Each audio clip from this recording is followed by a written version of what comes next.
নমস্কাৰ সকলোকে। আজি মাঘ বিহু আৰু মকৰ সংক্ৰান্তি উপলক্ষে সকলোকে মোৰ ফালৰ পৰা আৰু মোৰ পৰিয়ালৰ ফালৰ পৰা আন্তৰিক শুভেচ্ছা জ্ঞাপন কৰিলোঁ।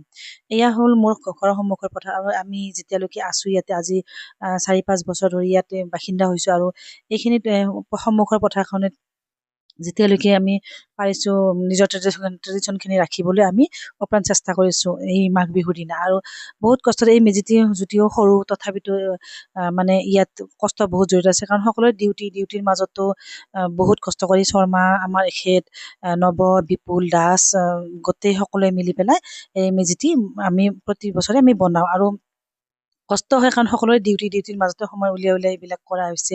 কেতিয়াবা ৰাতি কৰি, কেতিয়াবা পুৱাই, যেতিয়া সময় পায় তেতিয়াই কিছু কিছু আগবঢ়াই এইখিনি কৰিছে। গতিকে ভাল লাগে, এই ট্ৰেডিশ্যনখিনি ৰাখিব লাগিব, আমি নিজৰ কালচাৰটো ৰাখিব লাগিব আৰু সন্তানসকলক এইবিলাক শিকাব লাগিব। আৰু ভাল লাগে যেতিয়া মাঘ বিহুৰ সংক্ৰান্তত আমি গুৱাহাটীত থাকিও যে এইখিনি কৰিব পাৰিছোঁ অকণমান সময় উলিয়াই।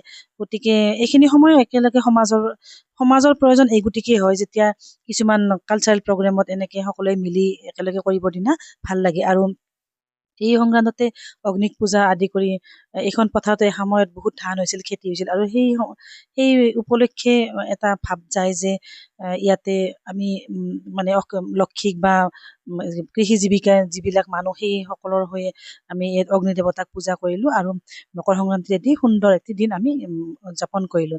ইয়াৰ লগতে আমাৰ দৈ চিৰা আৰু চাহ পিঠা গোটেইখিনি হয় আৰু প্ৰসাদ দিওঁ সকলোৱে মিলি।